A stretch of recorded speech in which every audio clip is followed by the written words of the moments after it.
cette première partie.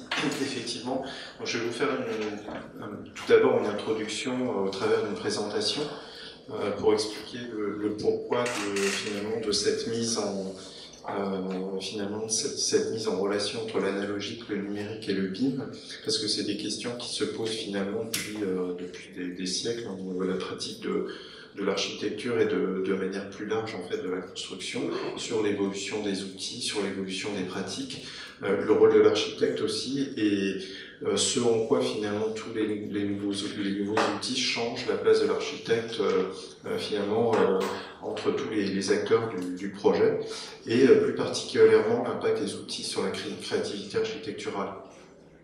Alors, c'est vrai que c'est un sujet qui m'intéresse parce que j'ai une formation d'architecte, j'ai été diplômé du P7, je suis dans le domaine de la 3D depuis, on va dire, un peu plus de 26 ans.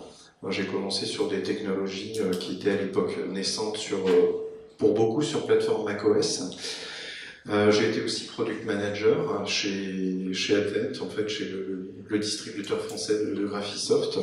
Et j'étais un ancien élève de Paul Mémon, dont je vais dire quelques mots juste après, parce qu'il était relativement visionnaire lui aussi par rapport aux outils, par rapport aux approches. Il avait toujours cette volonté finalement que l'architecte soit au centre, au cœur du projet. Ça m'intéresse aussi parce que, au-delà de ce que j'ai pu faire chez Advent, chez Autodesk, j'ai lancé un produit qui s'appelle Revit, en fait, qui est l'un des outils qui est de plus en plus utilisé finalement dans les projets de construction. Et simplement pour la petite anecdote, à l'époque où je l'ai lancé, j'étais l'un des seuls architectes au sein d'Autodesk, en tout cas Autodesk France, et c'est vrai que c'était vraiment une bataille d'arriver à expliquer finalement l'intérêt d'un outil BIM, quel que soit l'outil finalement, par rapport à des outils CAO comme AutoCAD. Il y avait une très très forte résistance déjà en interne, mais nous on le voyait au niveau des praticiens, c'était vraiment terrible d'arriver à leur expliquer finalement ce que ça allait leur apporter. J'ai aussi un blog qui s'appelle ABCD Blog, où j'essaie au quotidien de donner des informations sur les tendances du marché, les tendances de la technologie, les projets qui se font, aussi bien architecturalement parlant que technologiquement parlant, en sous-jacent, hein, bien entendu. Et à l'origine, le C et le D, c'était pour Conceptual Design, c'est-à-dire la traduction française est un peu maladroite, hein, c'est conception conceptuelle, on pourrait traduire ça par esquisse en français, parce que bien que ne pratiquant plus énormément la partie technique, je suis toujours attaché à comprendre finalement ce que ces outils vont apporter aux professionnels. Et sinon, je me suis occupé d'agences, je me suis occupé de la transition numérique de beaucoup d'agences en Europe qui sont passées justement de la CAO au BIM, et ça a été une expérience extrêmement passionnante. Et on voit les résistances qui peuvent exister. Donc je me suis occupé de Zaadis, je me suis occupé d'entreprises de construction, de Gaeo Lenti, de Piero Lissoni, Antonio Citterio en Italie. Et à chaque fois, c'est des parcours assez intéressants, des échanges assez intéressants. Et c'est intéressant aussi de voir d'un pays à un autre ce que les architectes finalement comprennent de l'intérêt qu'on leur apporter ces nouvelles pratiques. Et pour terminer, j'ai aussi une ville utopique que je présenterai, parce qu'en fait, elle illustre quelque part, même si c'est de l'architecture, on va dire, dans l'absolu, conceptuelle, etc., ça n'a pas pour vocation à être construit. Mais j'ai une ville utopique sur Facebook qui est suivie par plus de 92 000 personnes, qui a été bâtie finalement de zéro, sur la base simplement d'un plan de Rome pour la première et de Milan pour la deuxième. Et ça me permet justement d'expérimenter ces nouvelles approches et ce que ça peut apporter finalement au quotidien. Alors juste un petit retour en arrière, bon, vous le savez tous, hein, aux origines de la perspective. Il y avait un architecte, sculpteur et peintre orfèvre florentin, Filippo Brunelleschi, et il est intéressant de regarder finalement ce qu'il disait aussi à l'époque. La perspective constitue un instrument de calcul et un moyen de reproduction rationnelle des édifices. Elle met en évidence les lignes de force de l'architecture, colonnade et les scansions de l'espace, alternance des vides et des pleins. Et clairement, il met en avant le fait que la représentation quel que soit son degré d'évolution, n'est pas simplement un mode de représentation graphique, mais elle aide aussi à analyser la qualité des espaces, la qualité d'un projet, et elle aide aussi finalement l'architecte à maîtriser finalement sa pratique et son art, et à le mettre encore plus en avant. Donc déjà à cette époque-là, il y avait ces préoccupations, et on les retrouve finalement avec le BIM, puisque c'est une manière aussi de maîtriser certains aspects du projet. Ensuite, sur la partie croquis, puisque finalement la perspective et le croquis sont intimement liés, on ne peut pas dire je fais de la perspective et je ne vais pas faire du croquis, ou je ne fais du croquis, je ne ferai pas de perspective. Le croquis est aussi un instrument de recherche incontournable pour quelqu'un comme Léonard de Vinci, qui s'en servait en permanence pour analyser. Donc on en revient à ce que disait Viollet-le-Duc, finalement l'utilisation de son intelligence et de son cerveau pour analyser la manière finalement dont la nature finalement se développe et constituée, et aussi pour en tirer des inspirations pour son œuvre et pour ses fabuleuses créations technologiques ou architecturales.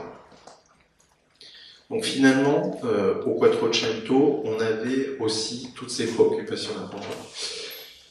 Le BIM, ce qui est important, et je reviendrai sur la partie dessin après, le BIM, il est important de comprendre que c'est un moyen et non pas une fin. C'est un moyen pour contrôler un certain nombre de paramètres, quels qu'ils soient, d'anticiper un certain nombre de choses, le coût du bâtiment, sa constructibilité, sa qualité, son rapport aussi au social. Donc le BIM, ce n'est pas un outil comme beaucoup de gens le disent en France, c'est vraiment un processus, et on peut le voir finalement sous différents aspects. Et il est souvent regrettable qu'il soit uniquement, confiné à cet aspect technique et technologique. Quand on discute avec des archives, j'étais au pavillon de l'Arsenal il n'y a pas longtemps, c'est vrai qu'en France, quand on dit BIM, ça passe souvent pour un gros mot, c'est ce qui se dit, parce que c'est peut-être aussi dans la manière dont il est présenté finalement aux personnes que ça devrait intéresser, qu'il est mal présenté, parce qu'il est présenté d'une manière peut-être trop technique. Il y a d'ailleurs des architectes qui l'ont compris et qui eux, le présentent de manière poétique et beaucoup plus architecturale. Paul Mémon, c'est mon professeur en fait d'architecture à l'UP7 que j'ai eu la chance d'avoir. C'était le fondateur du P7 qui était autrefois au Grand Palais. C'était un académicien aussi, et je me souviens parfaitement, il me disait, mais clairement il y a une 26, 27 ans, Paul Mémon disait, dans quelques années, des technologies 3D intelligentes permettront aux architectes de créer des bâtiments qui seront respectueux de leur environnement et dont on maîtrisera beaucoup d'aspects. Lui, il était convaincu, c'était lui d'ailleurs qui avait amené l'informatique au labo, André Edel qui est dans la salle s'en souvient bien, il avait emmené finalement l'informatique dans l'école d'architecture, et il était pour une pratique intégrée de la technologie 3D. À l'époque on ne parlait pas de BIM ou de maquette numérique, il était pour une pratique intégrée dans les ateliers d'archi, et l'utilisation de l'informatique, et surtout pas comme quelque chose de post-process conceptuel. Donc ça, c'était aussi extrêmement important. Il le comprenait d'autant plus que c'était quelqu'un qui avait travaillé sur beaucoup de projets utopiques, puisque c'est un utopiste des années 60. Ce projet à Paris, les projets de villes souterraines, les projets de villes sur l'eau. Donc c'était vraiment, il comprenait tout à fait bien fondé de tout cela.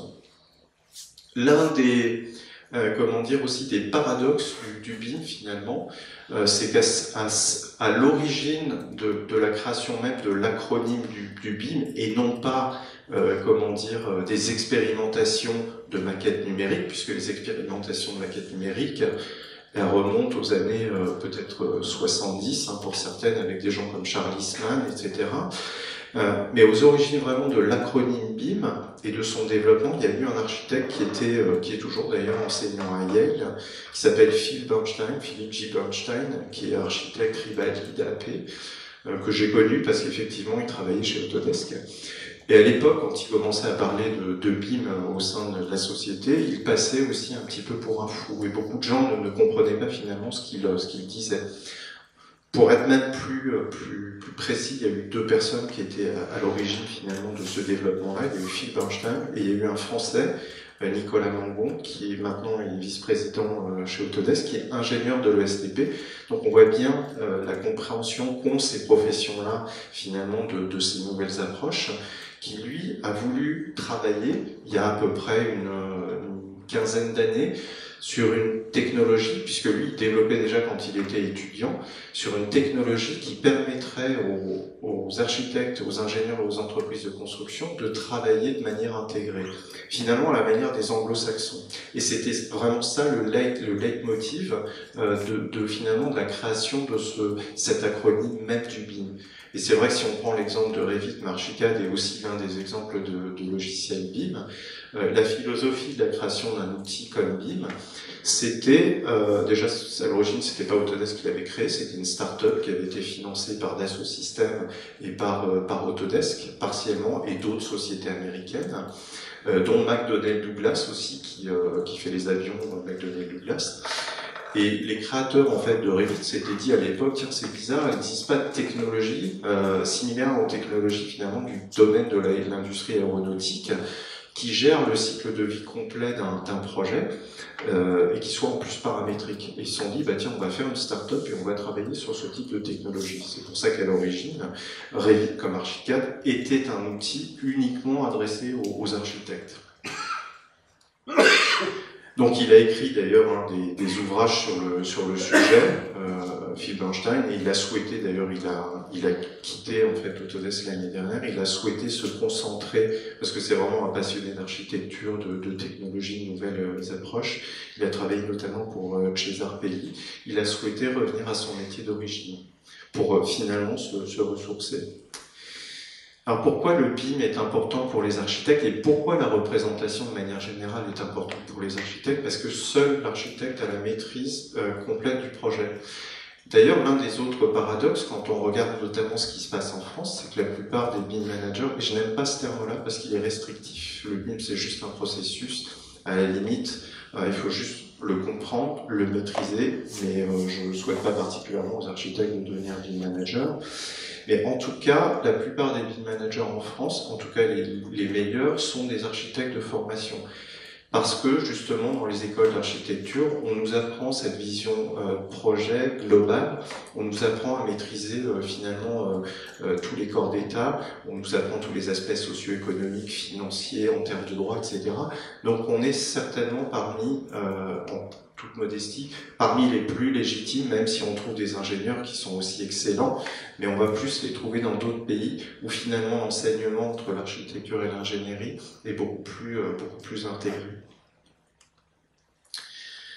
J'aime bien cette image, je l'ai découverte il n'y a pas longtemps par le biais d'un directeur technique d'une grande maîtrise d'ouvrage française. Donc c'est tiré d'un ouvrage d'Arup.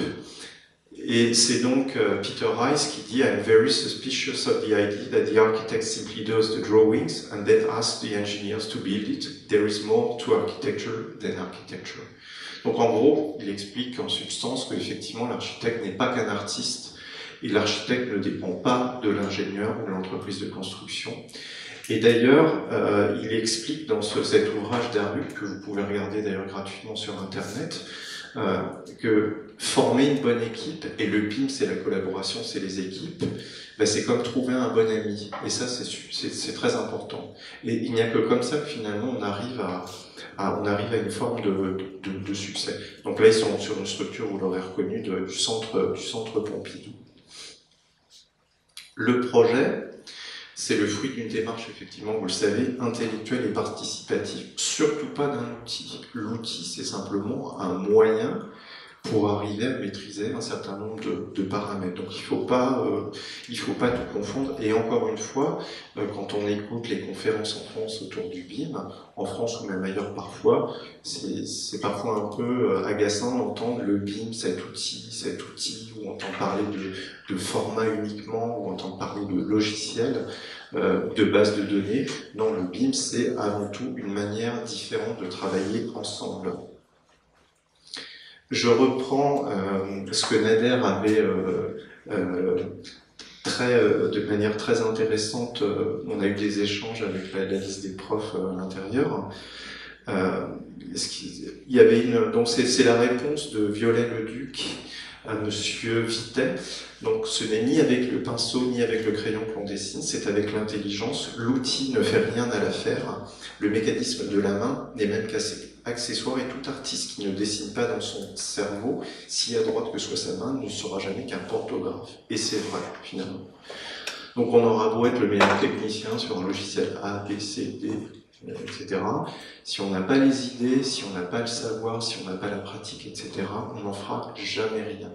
Donc il y a un certain nombre de qualités qu'il faut avoir pour effectivement arriver à maîtriser les outils quels qu'ils soient analogiques, numériques, ou qu'on soit dans des processus extrêmement évolués. Et là, on parle de 1864. Le BIM aussi n'abolit pas le préliminaire conceptuel quel qu'il soit. Il y a des gens qui vont vouloir travailler par le biais de croquis au début, sur du calque d'études. Il y en a qui vont vouloir travailler en tout numérique tout de suite, hein, les nouvelles générations, les anglo-saxons, ça se fait beaucoup dans les pays anglo-saxons, vont tout de suite travailler sur des outils de maquettage numérique, pas des outils BIM, mais du type SketchUp ou Rhino, etc. Ils vont vouloir travailler tout de suite, c'est comme ça qu'ils vont avoir leur approche. Mais le BIM n'abolira jamais les processus, on va dire, classiques. Je pense que le croquis, bon, personnellement, je pense que le croquis aura toujours son importance. C'est pour ça que quand on parle notamment d'enseignement du BIM dans les écoles, c'est pas l'un à la place de l'autre. Hein. Je pense qu'il faudra avoir cette démarche de dire que ça peut être en parallèle. En exagérant, on pourrait dire que par exemple l'enseignement du nu, moi, je ne sais pas si ça se fait encore à l'école, mais c'est aussi quelque chose qui est très important, qui apporte une sensibilité, etc. Donc c'est ça, le digital, si on regarde l'analogique versus le digital n'abolira pas le croquis de l'architecte, bien au contraire. Je pense qu'il aura tendance à réémerger, justement, de par ce besoin d'une humanité, d'une poésie, d'une sensualité que seuls les architectes peuvent porter, ou même les ingénieurs d'ailleurs, si on prend des exemples comme Mimram, qui est architecte-ingénieur, ou Peter Rice, etc. C'est des gens qui ont une véritable poésie dans leur manière de faire du projet. Alors effectivement, ensuite, du croquis, on ira jusqu'à des choses extrêmement évoluées, comme l'architecture computationnelle, ou comme cet exemple de pont en fait, sur le canal Ehrengracht en fait, à Amsterdam. En fait, c'est un pont imprimé, ça c'est des nouvelles approches. C'est un pont imprimé en 3D qui imprime lui-même ces guides qui permettent en fait aux robots d'auto-imprimer les structures en fait autoporteuses du pont. Et ce pont est issu lui-même du generative design, c'est-à-dire un niveau encore au-dessus finalement du BIM. Vous avez ici un croquis de Renzo Piano dans un ouvrage assez intéressant de Ron Slade justement sur la pratique du croquis. Alors, personnellement, je croque beaucoup depuis très longtemps, depuis l'âge de 14 ans, j'ai commencé à dessiner. J'ai finalement jamais arrêté, même quand j'ai été fasciné finalement par la 3D, parce que ma première en fait image, c'est quand j'avais fini mes études de collaborateur d'archi que je suis rentré pour la première fois à l'UP7. Je suis rentré dans le labo et j'ai eu un choc quand j'ai vu ces bâtiments en 3D à l'époque c'était des petits Mac SE, donc c'était tout petit comme ça. Je me suis dit, c'est extraordinaire, je pensais même pas que ça existait. Et après, je n'ai finalement plus lâché du tout la pratique des deux. Parce que finalement, l'un nourrit l'autre. Et finalement, un croquis comme celui que vous avez vu juste avant va me permettre d'avancer dans ma démarche conceptuelle pour obtenir, alors soit sur de la géométrie, on va dire très simple, très dans un outil de modélisation 3D, soit en allant beaucoup plus loin avec l'utilisation d'outils tels que Revit. Mais bon, à une époque, j'utilisais Zoom, j'avais utilisé Archicad à une autre époque. Il est important aussi de faire la différence sur les degrés d'utilisation finalement du numérique et ce qu'ils peuvent vous apporter, pour justement ne pas en être esclave. Alors, l'une des autres aussi, je dirais, fausses idées sur le BIM, c'est que le BIM, on entend souvent dans les dans certains milieux archi, ça casse la créativité, etc. Et souvent l'un des arguments, c'est de dire oui, mais parce qu'on utilise des composants industriels, etc. C'est pas vrai. Effectivement, il y a des gens qui pratiquent comme ça, qui vont utiliser des fenêtres, des portes, une typologie finalement d'objets de bibliothèque, et ils vont faire finalement de la mauvaise architecture, et ils vont finalement se laisser enfermer dans l'utilisation d'un outil qui va totalement les brider. Mais justement, il faut arriver à s'en détacher, et pour cela, il faut maîtriser totalement tous ces outils. Pourquoi? Parce que le BIM, finalement, il est aussi vecteur de créativité. Si on prend l'exemple, par exemple, de l'agence Louis Paillard, avec ce projet donc de la tour Skylight, qui va se faire à la Défense, c'est le premier projet de tour depuis plus de 30 ans. Il n'y avait pas eu de projet de tour de logement depuis plus de 30 ans à la Défense. Ça, c'est un projet qui est effectivement entièrement fait en BIM, avec une façade qui ressemble à une pointe de diamant. Et là, le BIM les a aidés notamment à maîtriser toute la partie finalement des gabarits extrêmement complexes à la Défense, mais aussi à travailler sur le dessin de cette façade et sur l'aménagement bien entendu de tous les espaces intérieurs et de la disposition du projet au sein de son environnement, de la maîtrise de tout ce qui touche à la lumière, les coûts, les quantités, etc. Et d'ailleurs, ce qui est intéressant avec Louis Paillard, c'est que c'est un praticien aussi du croquis et du dessin. Il a fait appel justement pour présenter je crois que c'est à la mairie, il me semble. Il avait fait appel au talent de l'un de ses amis qui fait de la lithographie pour présenter ce projet. Alors là, on est plutôt en post-processing, mais lui, c'est quelqu'un qui dessine beaucoup dans ses approches en fait conceptuelles. Par exemple, il fait des albums qu'il appelle les Ibaldon. Donc pour lui, la pratique du dessin, du croquis, c'est quelque chose de primordial. Et au sein de son agence, bien entendu. Je vais prendre un autre exemple, un très beau projet qui est en train de se construire actuellement, Aqualagon de Jacques Ferrier, un projet de Disney, Disney et Pierre et Vacances. Projet assez poétique, et projet aussi totalement BIM. Et si on regarde un petit peu finalement la genèse de ce projet, c'est vrai que la genèse, c'est d'abord un croquis, aussi simple soit-il. On part de ce croquis, de cette idée, avec les lignes de force, et après on peut effectivement basculer sur de la maquette. D'ailleurs, ce qui est assez intéressant, c'est qu'ils ont trouvé, avec l'utilisation en intermédiaire d'outils comme 3ds Max, ils ont trouvé une manière de représenter des maquettes 3D, mais pas intelligentes cette fois-ci, qui ressemblent à des maquettes qu'on ferait dans la réalité en carton, jusqu'à aller au projet BIM, qui traite totalement en BIM. Et on voit finalement le résultat en train de se construire. Donc on voit qu'il y a une vraie continuité dans tout le processus de création.